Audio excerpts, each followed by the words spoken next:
let's address the end or the end of the introductory part, and we're going to address specific items. We're going to be addressing infrastructure, general infrastructure, and then wireless infrastructure that, as you have seen over the last years with mobile telephony or smartphones, is a large part or part and parcel of modern communications. I'll give the floor to Maria Jose Calvo from ITT. She's the manager of compliance and regulations of AT&T, and she's a member of an Argentine organization at the regional level. Those are the ICT girls, not only from Argentina, but it gathers members across Latin America.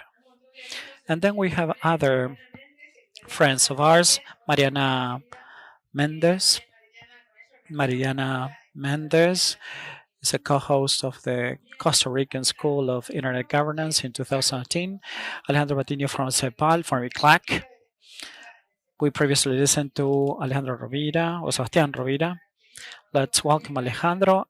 Ariel Kreischer, president of the Chamber of Internet, Cabase, and Hector Lezarrada, director of engineering from Comtelca.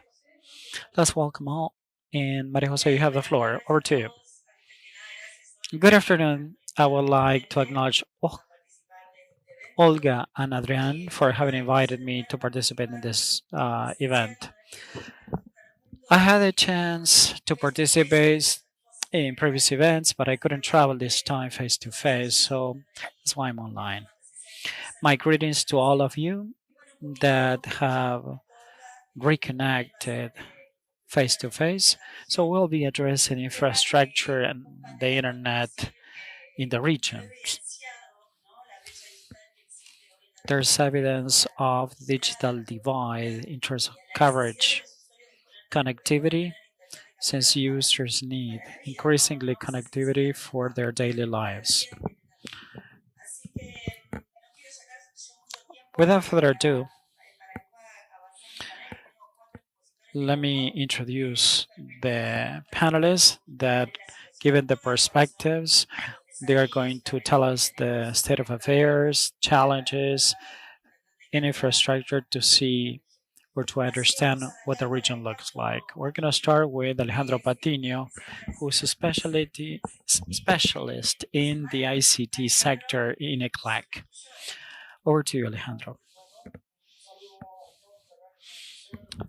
Let me welcome all of you. Greetings to all the organizers. It's great to be here once again in the SSSIG. My greetings to all the attendees and the panelists. The idea is to give you some statistics in connectivity, quality, and accessibility of the internet. That is something that is paramount to consider when facing the challenges of infrastructure that we have in Latin America. I have a few slides to cover, not many, to make this dynamic. To make this session dynamic, let me share it on the screen.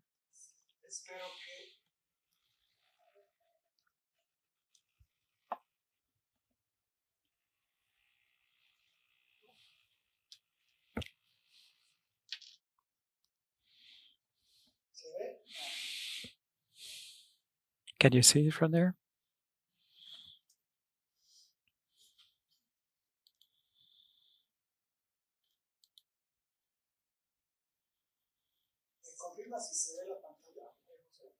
Can you see me? Can you see my screen? Yes, yes, we can.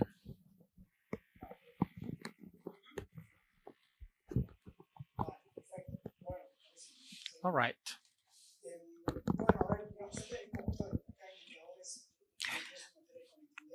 These are the important connectivity indicators that have been very, very important for internet access. 80% of people in the region are internet users in Latin America and in the Caribbean. Mobile connectivity services have made a lot of progress. 70% of penetration for the region, closely compete with countries in Europe and North America. However, when we analyze the other indicators, like households that are connected over the internet, we see that there are large connectivity divides with other places, like 96% in North America and Europe, and we stand at 56% and 80% in Europe, respectively. So, if we see the number of people that use the internet that do have coverage but do not use internet, there's a different there's a difference between the emerging countries and the developed countries. We have 20 and 22 for North America and Europe, and Latin America lies behind. So this is called a demand divide. Even though they do have coverage or internet access, does not use internet, or because there are structural socioeconomic challenges that have to do with accessibility issues, skills, or interest in order to effectively use the internet. That is why, even though coverage is important, what we see is overcoming the structural obstacles so people can use the internet. By closing the demand gap, we estimate that it's not going to be an easy thing, but it's something that we have to do it universally. I think that we need to address some other elements, additional elements that are inherent to connectivity. One has to do with the quality or the speed by which we have access to the internet. In this slide, we clearly see two graphs. On the left, we have a difference between speed and latency in broadband fixed connections for a set of countries, and on the right, we have exactly the same ratio but for mobile broadband. What we see on the fixed broadband services when we compared the ratio or the quality connection ratio for the region, and then we draw some lines with the advanced countries. In the case of fixed broadband, we see a similar service. However, there are countries like Uruguay, Brazil, Panama, and Chile that are at the world average,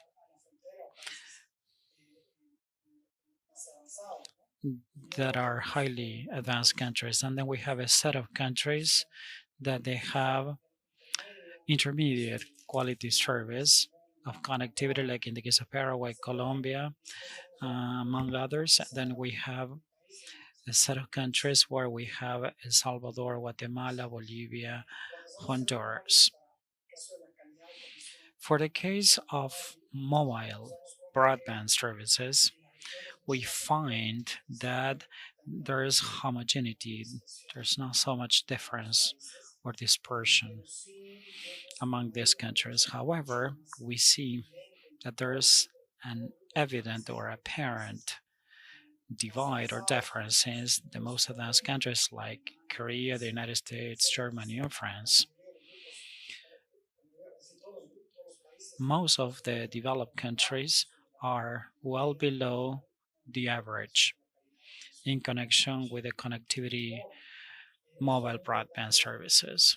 So, this is important to consider since most people have access to the internet through mobile solutions. Since they don't have a quality connectivity service, they may not have access to certain services and having multiple devices connected to the network. Another pillar that is important to analyze has to do with the price that we pay for internet services.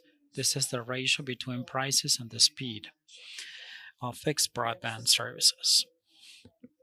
What we find is that there's a difference between these countries. On the one hand, we have similar prices like $15-20. The $15-20 range offers a high quality services, like in the case of Chile and Brazil. On the other hand, we see differences like 15 times higher for the same price. So this speaks of market structures within the same countries that are restricting or limiting access, or there's lack of access to connectivity and therefore to the internet.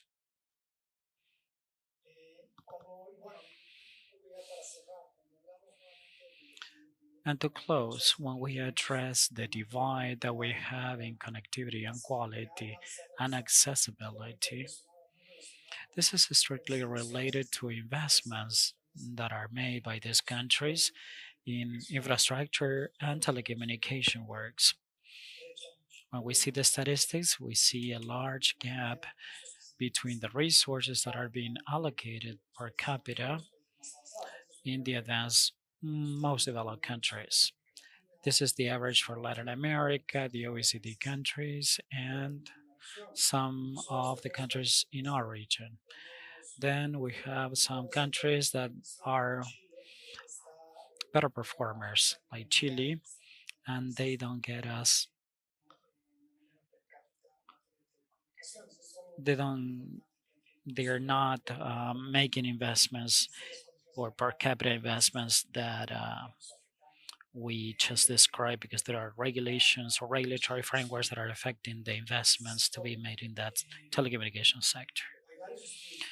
There are certain surveys that reveal the capacity of broadband services to drive economic growth, such as surveys that tell us about a 10% increase of fixed broadband penetration that could have an impact of 1.5% of the GDP, which clearly demonstrates a consideration that we should make. To sum up, let me tell you that there are large strides to be made in connectivity. We shouldn't lose sight of the large heterogeneity among countries. Probably was not clearly demonstrated, but if we organize it by quintiles of income, geographic, socioeconomic conditions, we are going to see large divides or gaps. Most of these gaps have to do with the socioeconomic aspects, like demand gaps, which clearly needs to be addressed when it comes to designing or making policies to close those gaps. The investment gap is something that should be considered, and I suppose we are going to be discussing this in sooner or later. And one of the other key issues are what we are seeing in the future, investment in the future for new technologies, like the 5G mobile connections. There's going to be a large demand of investments to be made, and statistics show that the region is lying behind in terms of 5G, and there's a large number of mobile networks that mm, in Europe or in the United States, and we don't have enough 5Gs here in Latin America. Alejandro, thank you very much. Thank you for your participation and for your input. You talked about the percentage of connectivity that we have in the region. What is the effective use of the internet? 38%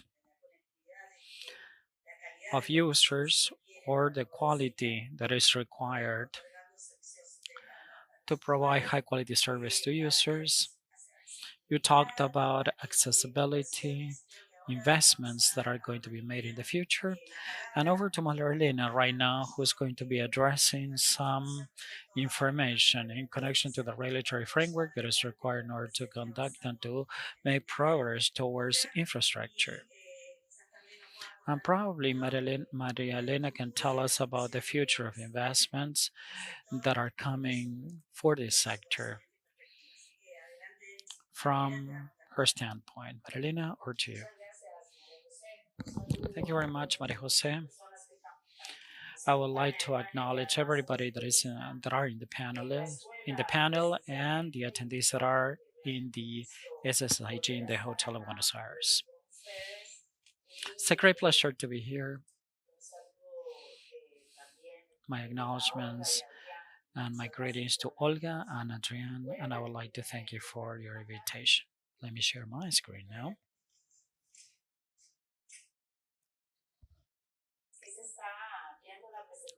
Can you see my presentation?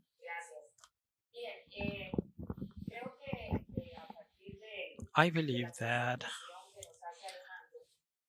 by Alejandro's presentation, we clearly see that there's a complex marketplace or scenario for developing these networks. From the economic point of view and from the regulatory framework that requires a revise or revision. In general terms, and there's a need to evolve with technology and with new models, business models, that should be in line with regulatory frameworks and new policies driving development in infrastructure. First and foremost, let me tell you that this industry competes with other sectors by gathering or securing resources, that is, funds or money for developing these networks. By having the adequate scenario, it is necessary to allocate such resources at an affordable price so it could be profitable in terms of investments and in order to build more networks. Since we are at crossroads by developing new networks, and probably we are faced with a new generation of technology that is going to change drastically some of the ways or methodologies where we produce in our countries. We're faced with obstacles when deploying this kind of networks. That is why it is difficult sometimes to develop this kind of networks, not only in terms of investments, but also the paperwork that has to be done in order to build infrastructure. It leaves a lot to be desired. Apart from that, we see that the infrastructure that has been deployed already is object of theft because people steal cables, copper, and those copper networks are being robbed. And we cannot leave this aside because this has an impact on the development of this network. So when we address all these key issues, and once we have all this technology deployed, we cannot risk or run a risk of having sabotage or theft of these networks because this is detrimental to the networks. And then we have the issue of taxes. So we need to make adjustments to the regulations and to the market changes and the way we evolve with technology and to consumer habits. So there's a whole series of elements that should be revised when it comes to public policy and regulatory policies to have the necessary legal framework as updated as possible, facilitating the removal of barriers of entry. The, re- the networks of telecommunications are the foundations of digital transformation. So all the digitalization has as a pillar infrastructure. Without the necessary infrastructure, we cannot digitalize and we cannot speak of digital transformation either. So, first and foremost, we require the hardcore network, and then therein to come up with the necessary elements that make up the ecosystem that is so essential to speak of digitalization. That is why it makes sense to make the necessary adjustments in the regulatory framework and the rules or the standards facilitating the development of this infrastructure. When it comes to deployment, we have some statistics that have already been mentioned. Additionally, what I would like to say is that there's a 50% reduction of taxes collected to carriers is then related to an increase of ICT investments of that accounts to 14% according to the ITU. If we have better collection associated to taxes and rates and contributions made by the industry, it has to be done easily. I mean, investments will be reduced or mitigated. And another key element is that most of the set of taxes, rates, and contributions are usually associated to infrastructure deployment at the municipality level. So it is key to conceptualize appropriately, given the importance of the telecommunications sector, and by far by collecting not only when developing but also driving growth and inline income will be raked in from other activities. Another important data is that this will lead us to a better quality of institutions and a better regulatory framework where will benefit from larger investments or better regulations therefore. And by Shun and Giso, as they have revealed in their survey, this accounts for 60% of the investment higher. So this will imply better institutionality, better institutions, and better regulation to prevent the weaknesses of those countries. So this is could be compared to municipalities because the network is treated as a whole and investments eventually will reach all regions and all local governments are involved in this scenario. We can draw some examples that have been deployed or implemented in Latin American countries with the idea or with a view to deploy ICT infrastructure more easily. That is to discontinue this entanglement of paperwork to develop this kind of infrastructure. First and foremost, we have the antenna law in Brazil, which is a key element by eliminating the removal of permits for small cells. Faced with the radical change that 5G brings to the table, this is relevant and it becomes key to include positive silence.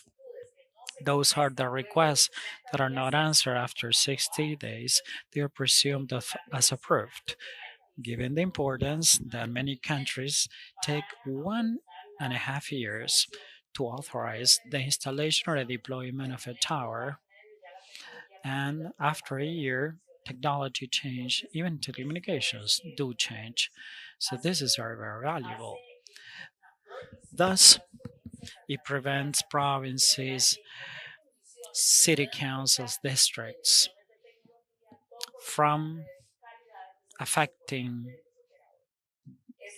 election of technology, topology, red topology, quality of services by carriers. So the basis of digital transformation are telecommunication networks. Without them, we cannot speak of enhancements in speed or quality. And this is strictly linked with carriers' capacity to deploy the necessary infrastructure in different locations or geographies of every single country. In Peru, we have something that is called positive silence.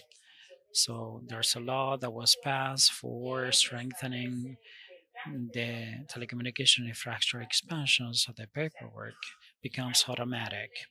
You need to fill out a technical form, and there's a positive silence in the event that a certain window of time elapses and the permit is not approved.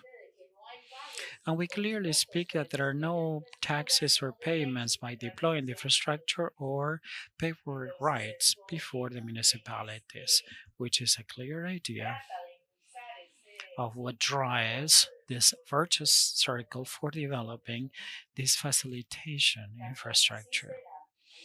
There's also a similar law passed in Costa Rica that is a law for incentivize and promote the infrastructure of telecommunications, where we had to approve the municipality ordinances so that all paperwork becomes very similar or alike with a single way of doing it with a maximum term and positive silences, and there's an express authorization for public buildings for installation of this infrastructure. So you have other paperwork to install infrastructure in other sites, and that is prevented because you do it or you deal with a local government in order to have a win-win situation. Also, when building highways and public roads, we foresee the deployment of telecommunication infrastructure, and that facilitates to build highways and to lower the cost of building them and to be more efficient when it comes to deploying them and to leverage fixed landlines to those populations that require to have this sort of educations. For example, we have the state of Hidalgo that they try to streamline paperwork for deploying these networks by doing the availability of the existing infrastructure, permits, etc. So there's a whole set of new countries in Latin America that they have taken the necessary initiatives so they can deploy the infrastructure more easily.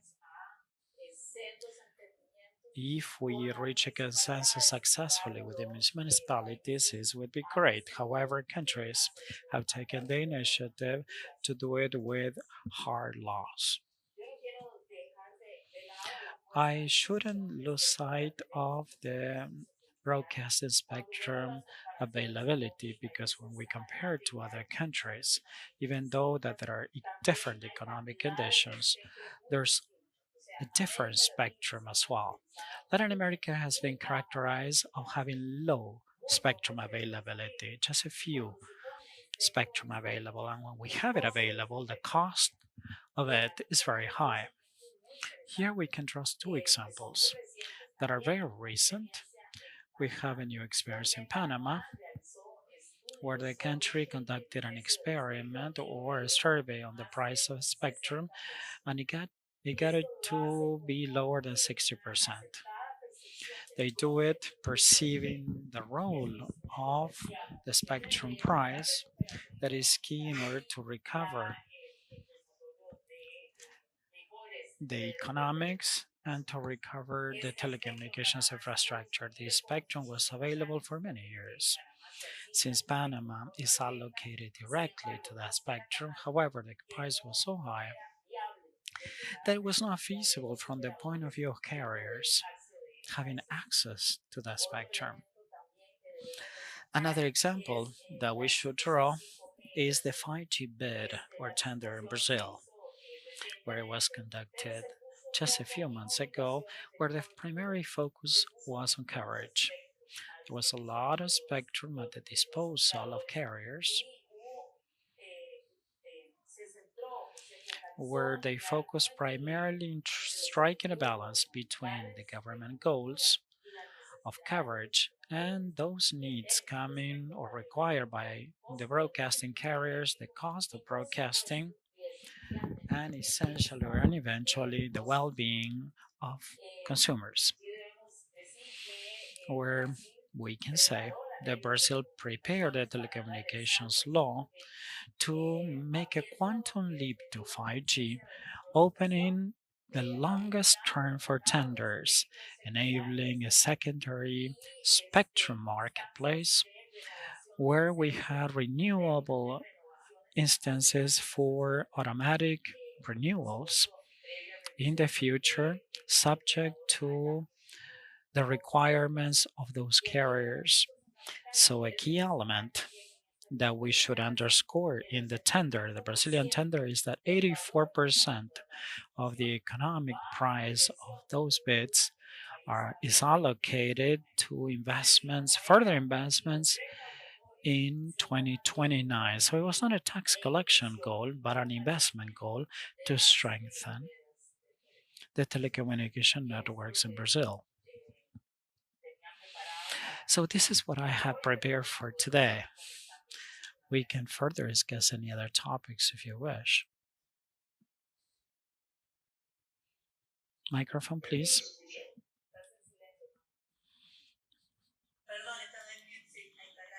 Thank you. Marilena, thank you. Thanks a lot for your presentation. Very, very clear, very illustrative.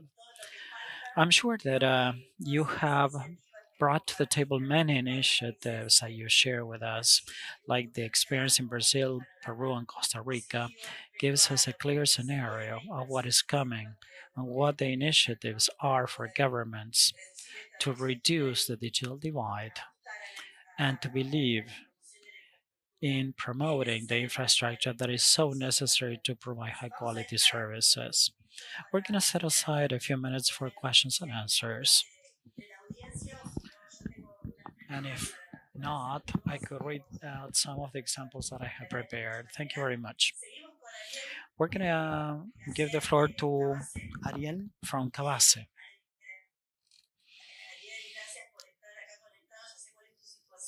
Thanks, Ariel, for being connected. I know what situation is like. Thanks for taking the time and for the effort made in participating in this Congress. Over to you. We're all ears.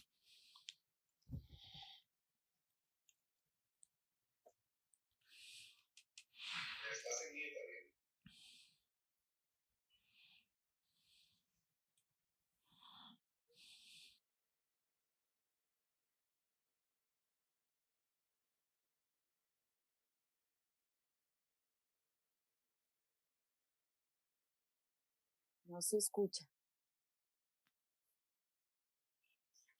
A ver, Ariel. Ahí sí, perfecto. Bien. Ahí sí. Exacto.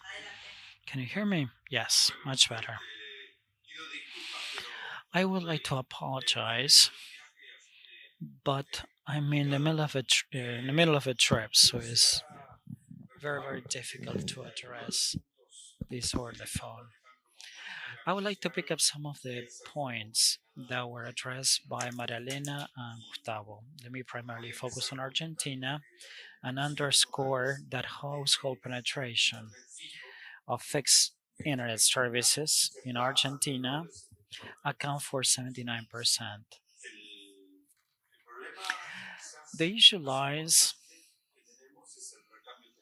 in upgrades because 67% of these households have access to fiber optics, which is a clear example or a clear problem.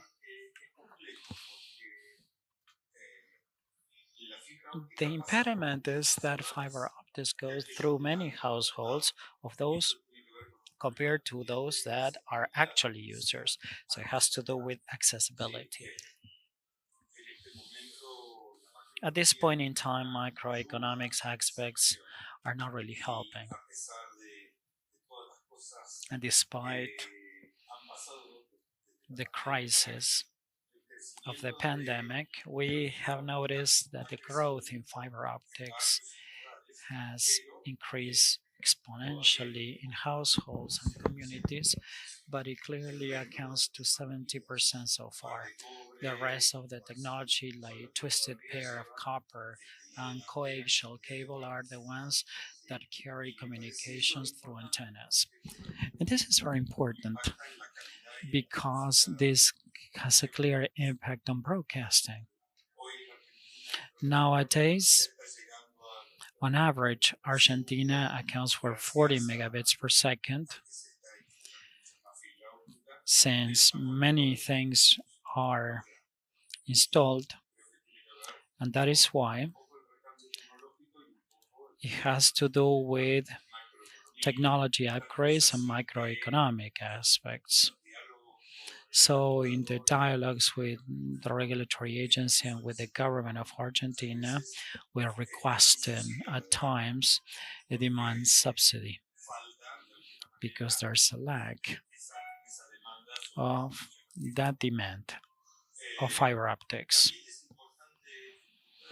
It is important to see, if we compare some of the graphs, that matches what I said.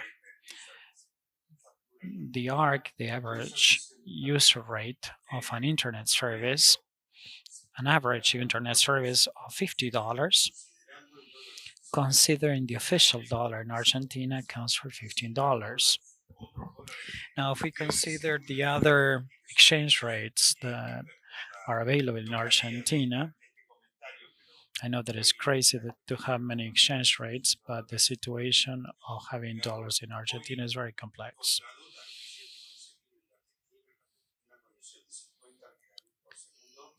For 50 megabits per second, this accounts for $6 or $7. This creates difficulties or impediments in what Mario Elena said, to develop certain investments where 90% of the elements or the input to develop these networks are not built here, not manufactured, they are imported. So it makes difficult the availability of them. Despite the crisis and despite the exchange rate differences, the deployment of fiber optics is increasingly growing. However, microeconomics in Argentina has really an impact. A good example is what Marilena mentioned, and is what we have claimed for many years. We have claimed been requesting a national law to unify this criteria, because in Argentina we have municipal, provincial, and federal regulations, and it's very difficult sometimes. Many years may elapse until we have the necessary permits to deploy the necessary critical infrastructure, and that is tending the networks. So we require a national law that could come up with the necessary ecosystem and the three levels of government at the national, provincial, and municipal level to have the same level of obligations and promotions to have the necessary infrastructure for Argentina. In many localities, this will take us a year and a half to deploy antennas, inputs, and fiber optics. There's a key issue that is very important to consider. La unidad mínima que uno trata The minimum thing that we can think of when we have fiber optics is a block. How many households are in a block? On average, we have 40 houses per block. This is low penetration for fiber optics that require underground deployment. The cabling that goes underground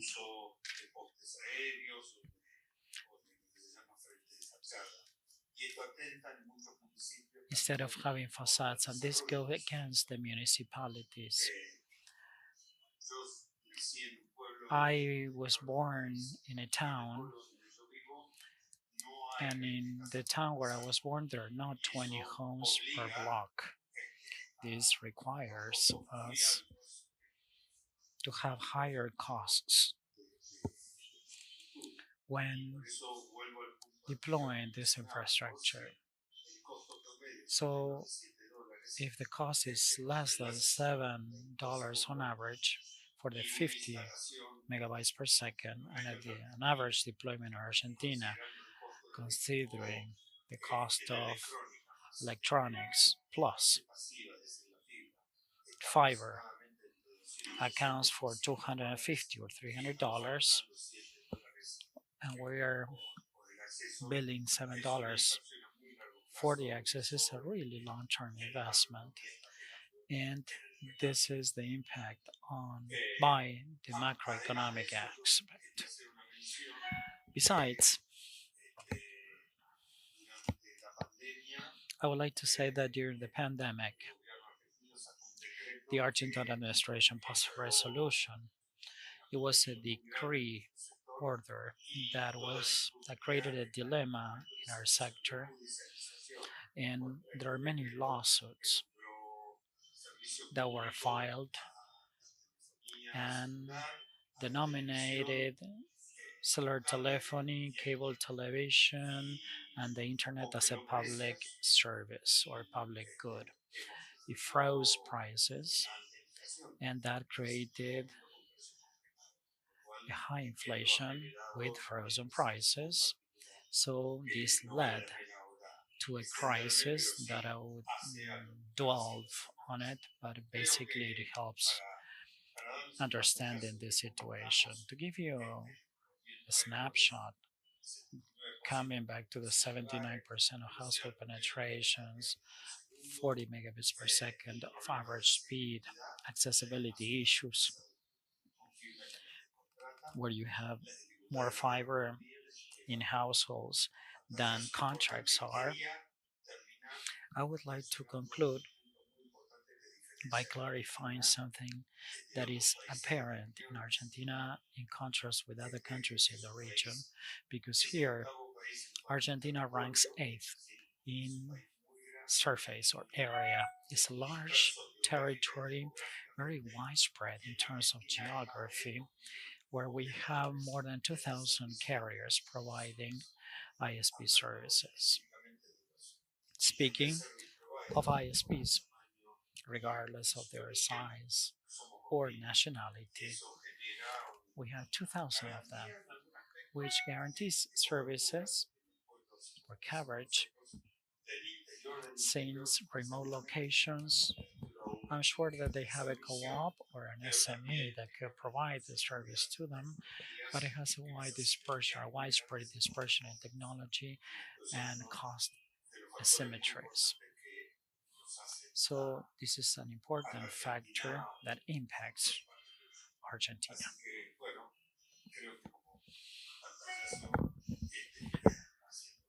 So that was a snapshot, and I would like to conclude by making these comments with my talk. Thank you.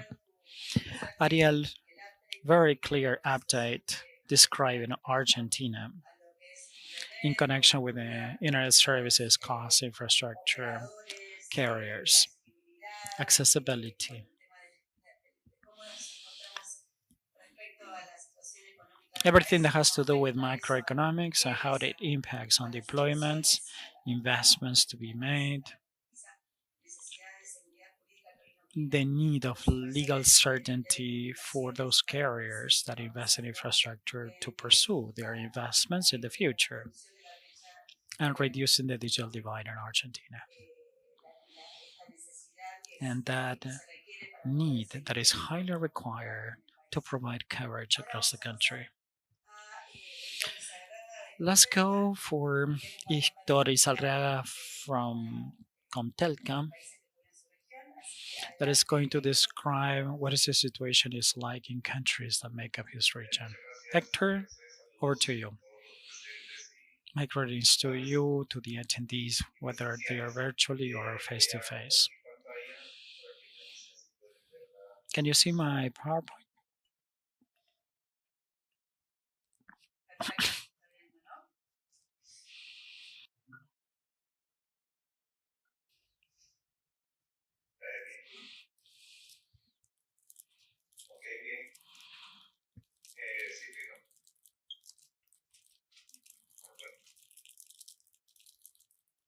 Microphone, please.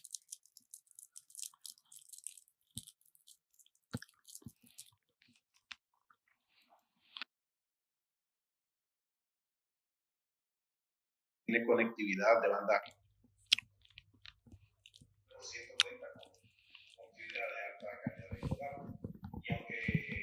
And even though 87 of the population lives within the scope or the reach of a 3G or 4 signal, the actual penetration accounts for 37%.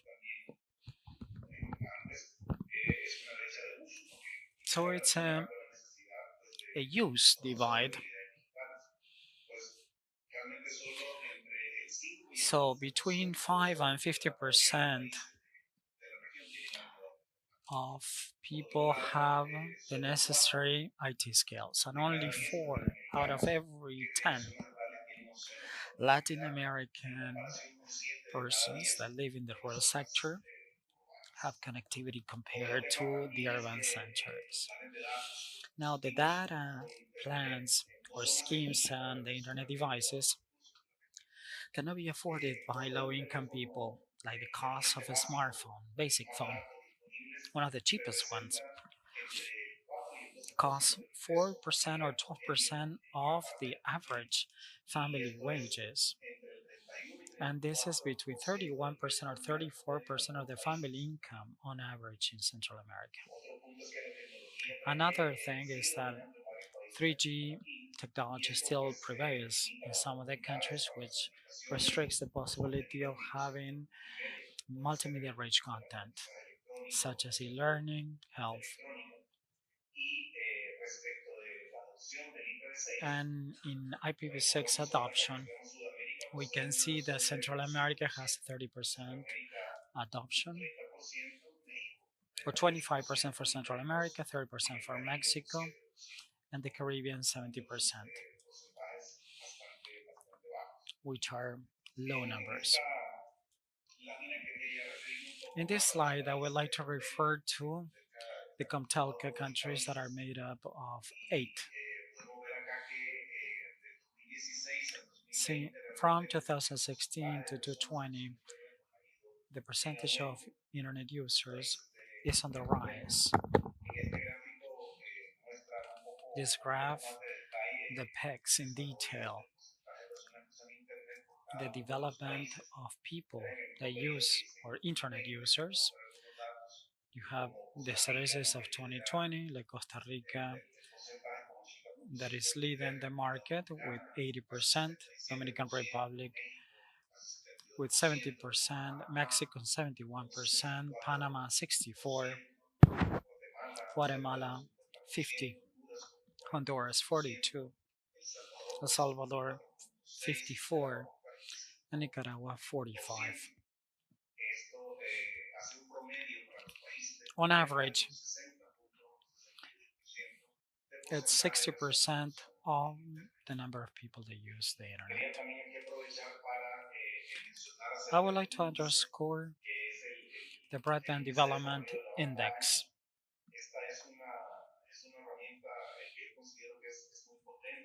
It's a very, very powerful tool that is used year after year, allowing to identify the size of the digital divide. The IDB came up with this index to help with the mission of developing Latin America and to finance the efforts in order to reduce poverty and social inequalities.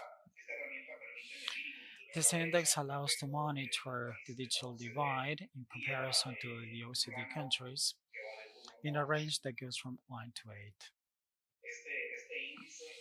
The index is made up of 4 pillars that is calculated in line with variables collected on a new basis, fosters to promote public policy, strategic vision, strategic regulation for the benefits of many countries. So the four pillars are public policies, strategic vision, as I said, which is assessed with five variables, strategic regulation, assessed with other six, infrastructure with 11, and applications and training with 8. I would like to underscore infrastructure since this is the topic of today. In connection with the index of broadband, I would like to show you the state of affairs of Contelca countries in 2020 in connection with the OECD countries. For 2020, we can see that the OECD accounts for 6.2% in its broadband development index. And here we have some numbers for the Contelca developed index. Costa Rica 5, Mexico 4.72, Panama, Dominican Republic follow suit by El Salvador, Nicaragua, Guatemala, Honduras 3.8. Interestingly enough, we can see there's a large divide here between the Contelca countries and the OECD countries. We clearly show the digital divide between these two set of countries. And I can break this to the table, the leading country. In 2020, for the index was Sweden, that accounted for 7 points, and in Chile, 5.63, and Argentina, that accounts for 5.10. Let me underscore here the pillar of infrastructure, which is the most important building block that brings us to discuss this in the panel. And let me explain the 11 variables or factors that are assessed for evaluating the infrastructure, the development of broadband. The 11 have to do with the percentage of population with mobile broadband, percentage of homes with personal computers, internet access or ISP services, fixed broadband per 100 participants, mobile broadband, fiber optics every 100 inhabitants, average speed, 4G access speed, and then BAF international speed in bits per inhabitant, and the existence of an IXP, the Internet Exchange Provider. These whole 11 variables make up the index.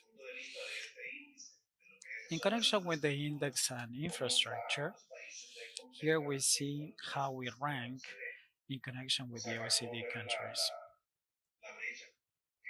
So there's a large divide from the infrastructure point of view between the two set of countries. The leading country in terms of ratings is Iceland, that accounts for almost 7%, Chile 5.28, and Argentina almost 5.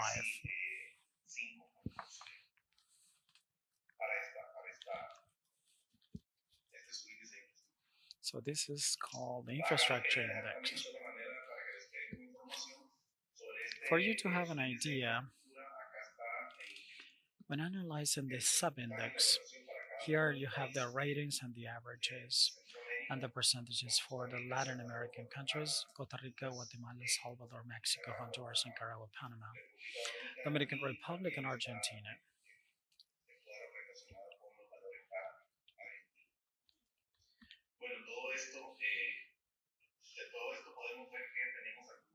We can see that we are faced with a few challenges. For example, the division coverage with inequalities together with the high cost of data and devices continue hindering digital access, scarcity, and the issues for tendering new spectrum bands limit our capacity to expand new networks for carriers, which increases the deployment and the use of new technologies. 5G still persists being a remote possibility, which limits opportunities for the applications and the media rich content, such as e learning and when it comes to e health.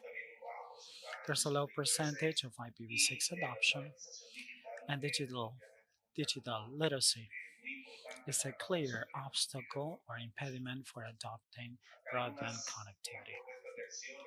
Here we have a plan of action.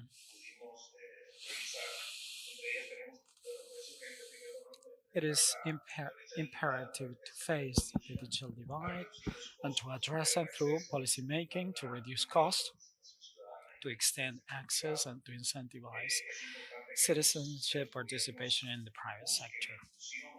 We seek inclusion, or we should seek inclusion by making reforms in the regulatory framework and legal certainty, by establishing a digital identification system which is essential for all citizens to have an equal and reliable access to public and private platforms and to share infrastructure in carriers and the dark web that may include governmental services or whatever to increase competition in mobile operators to promote innovation and investments, promoting free access, considering technology and security. It is imperative to promote mechanisms and plans to manage the spectrum efficiently. We could have 4G and 5G spectrum licenses with coverage obligations or requirements and to streamline the management of these processes. Policymakers should promote financial incentives, both for clients and for carriers, where we may subsidize some of the internet costs by reducing taxes and tariffs that are levied on devices or low cost devices that would carry internet in order not to exclude so many people that are left behind. And in line with that, we could have subsidized concessions with fiscal incentives, although temporary, to promote investments and to promote carriers to extend the services over to other regions that are unattended. Digital skills training is not really the only thing. We should train people digitally in other skills as well. By seeing some governments, when they saw their digital divide extended, they have guaranteed as a universal right, as the UN have done it. So it's like a human right now. There are also parliamentary initiatives that have proposed to qualify the internet or to rank internet as a basic, essential service for all people. Hopefully, this requires not only political will, but also economic resources and infrastructure in line with its consolidation. In order to ensure profitability and high speed, we need legislation to be passed facilitating data, national data infrastructure, allowing for storage, processing, and local exchange of data, so this data should not travel long distances abroad. And it's very important to promote, adopt, and deploy IPv6 by applying the best prices in developing the internet. Some conclusions to be drawn are the following. Those policymakers should pay more attention to the barriers of entry, the digital literacy, and the accessibility affordability of phones in order to ensure that the system is supported by a national data infrastructure that is modern, supporting the exchange, the storage, and the processing of data efficiently. As new mobile technology emerges, the policymakers should facilitate proactively its deployment by promoting the competition of services when it's possible and the shared use of infrastructure when it's necessary. The universal salary policies should include measures to lower the barriers of demand, like schemes to improve the affordability of mobile phones and data service in line with improving digital literacy of excluded or the most vulnerable sectors of society.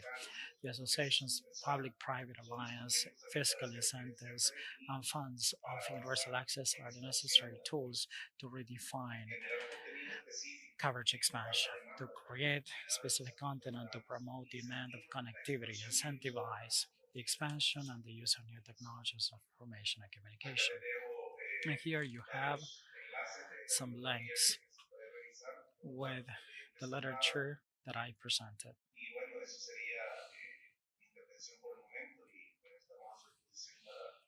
And I'll be at your disposal for taking any questions that you may have. Muchas gracias, Héctor. Thank you very much, Nos has Hector. dado un muy buen pantallazo de cuál es la situación actual de It los was a países very clear como overview of the Vamos a Cantalk abrir ahora, countries. quedan 15 We have minutos 15 minutes left to conclude this Me panel. gustaría ver si existen And I would like to see if there are questions audiencia o si no yo en función a in todo the lo que audience. compartiendo tengo algunas preguntas para hacerles. And if not, I have No sé, Olga, included some questions in the list. Olga, ok. can you see if there are questions No sé si in the auditorium?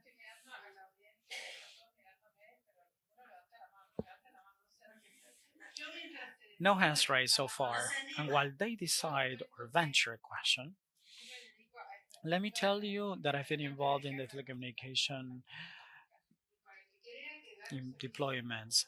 And for those of you that think that providing a technological or telecommunication service is easy, as you can see, it's one of the most difficult things, especially mobile networks, ISPs, especially in geographies with extensive geographies, complex as the ones in Latin America, where the priorities or with emergencies or where the requirements are other.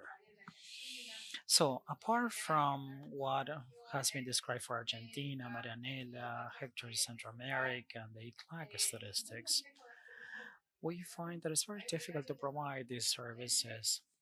It's a turnover that is very high, and there's an ongoing demand for quality of service because we want very successful, positive results in our services.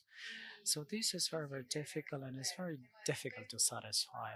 Spectrum allocations are difficult as well. The Vice Minister of Brazil this morning described the 5G tender, which is a clear example. It was already mentioned by Marilena. On the way on how to build constructively sustainable, self-sustainable networks that could be easily operated by citizens. There's a question there. Another question.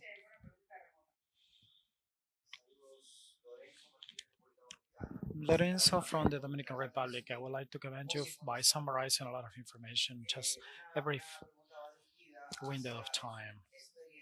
My question is in connection with your experience. How do you share this infrastructure? How it could be good to support development of these networks and to have enhanced coverage given the challenges of the deployment of such?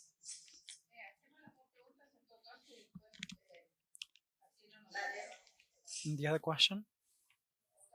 Yes. My name is Karina Medina Sali and I come from Bolivia.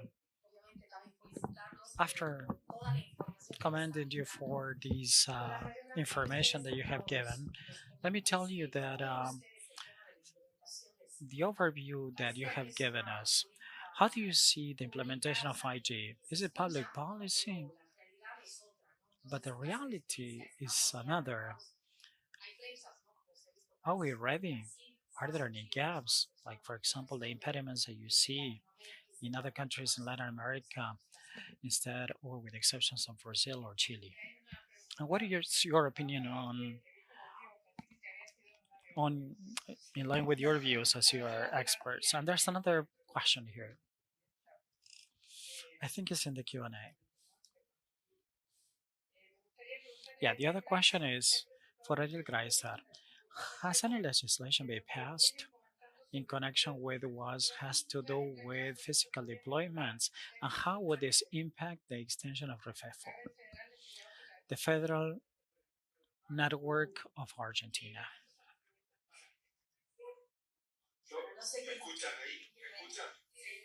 Can you hear me? Yes, I do. Okay, I had the time to fix my microphone. Let's see if I can take the first question, and then I'll have to disconnect from the session. There are some initiatives underway, some resolutions or bills, but nothing in concrete that can overcome the challenges that I mentioned for deploying the infrastructure. REFEFO, the federal network, is a trunking network. There are no deployments to households, and it shouldn't interconnect any homes. What is missing is to have a wider coverage, including more localities where the population is not so dense. I mean, even though they are promoting it, it's not enough. Fiber optics is key for developing 5G. The more fiber optics we have in the localities, the more possibilities of having 5G will someone have. Taking advantage of the tender that it has been prepared for Brazil, it's kind of smart because it's very important to deploy the antennas. For these purposes, you need to have a large fiber optics network having wide coverage. So that is my answer. Olga and Adriana, I would like to thank you. Please apologize because I have to disconnect myself from the session.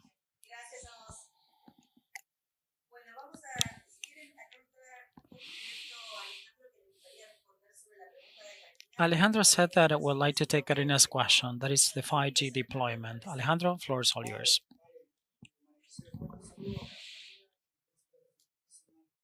I know Karina personally because she is a compatriot of mine. We have reviewed the 5G status. Out of 33 Latin American and Caribbean countries, we have deployed 5G networks only in 9 of them.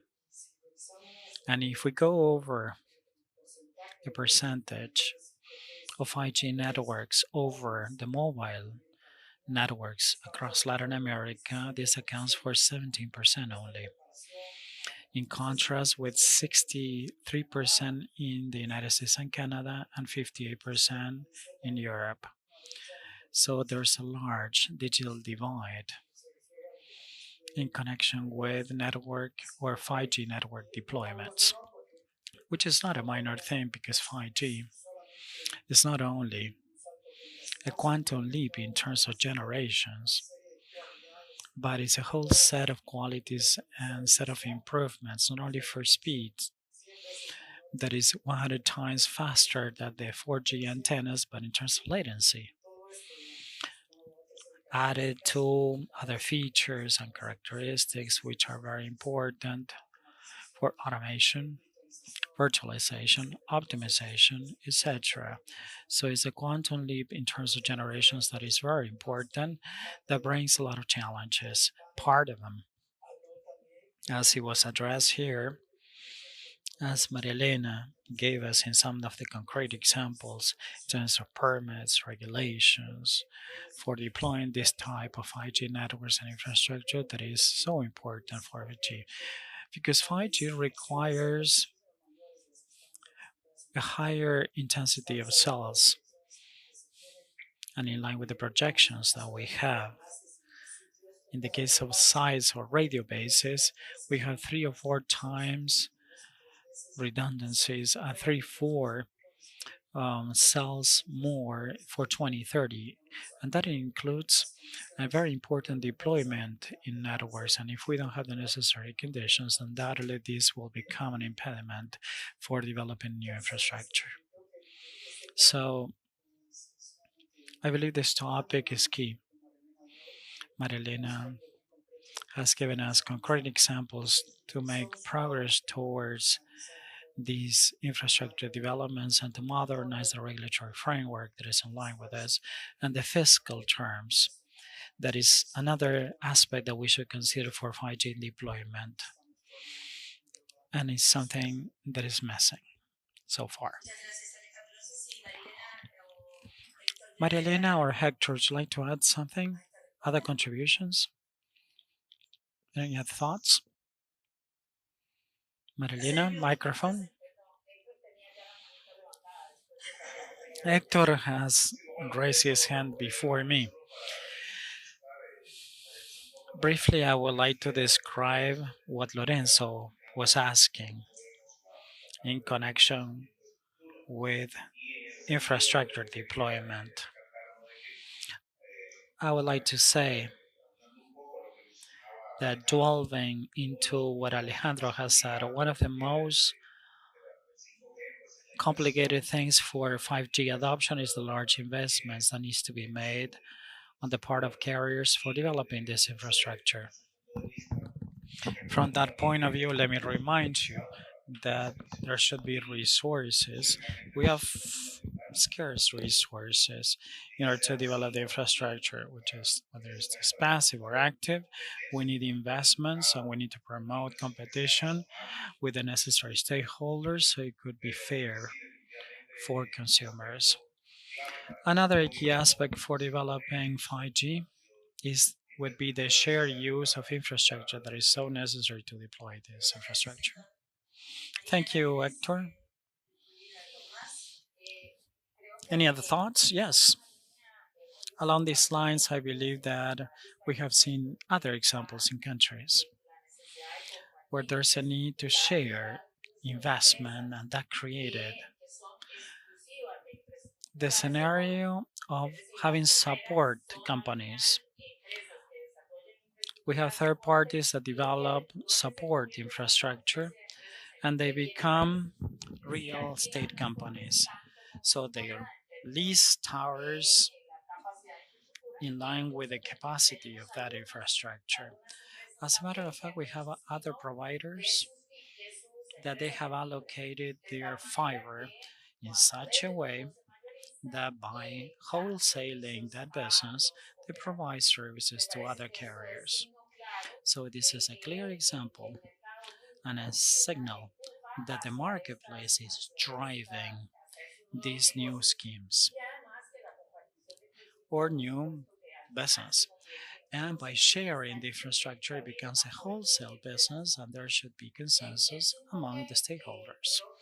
With 5G, we believe that this is very clear. It's a large investment that requires definitely public policy, facilitating successful use of infrastructure in Latin America to provide sustainability to those investments.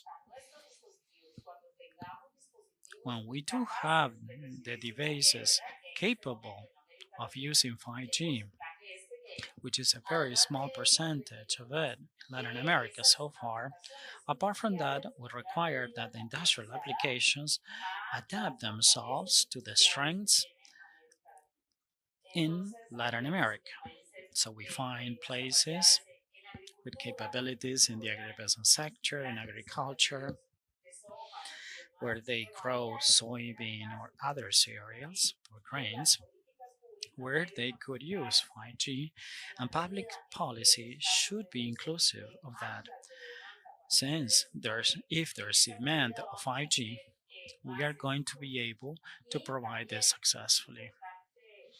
Likewise, it is essential to point out what is the spectrum allocation, the way we are going to allocate the broadcasting spectrum for 5G, it is fundamental or is essential not to focus primarily on gathering resources for the coffers of government, but to create the necessary virtuous circle of investment that is so required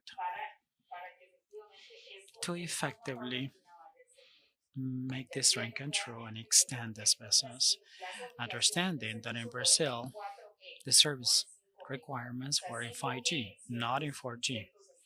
5G in certain districts or states with certain definitions and the obligations or the requirements, understanding that 4G may evolve towards a 5G eventually with the necessary upgrades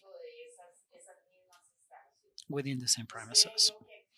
So, the challenge ahead of us is to strike a balance for the broadcasting spectrum, facilitating fiber optics and the capillary nature of fiber optics to facilitate the necessary antennas that we will require.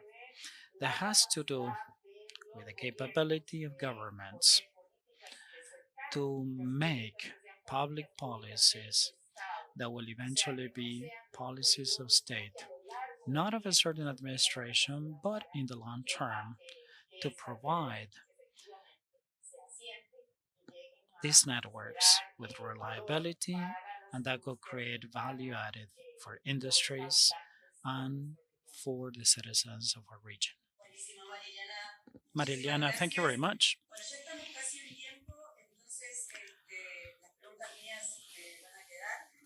I think that this has concluded our remarks and the presentations of the panel. It was great.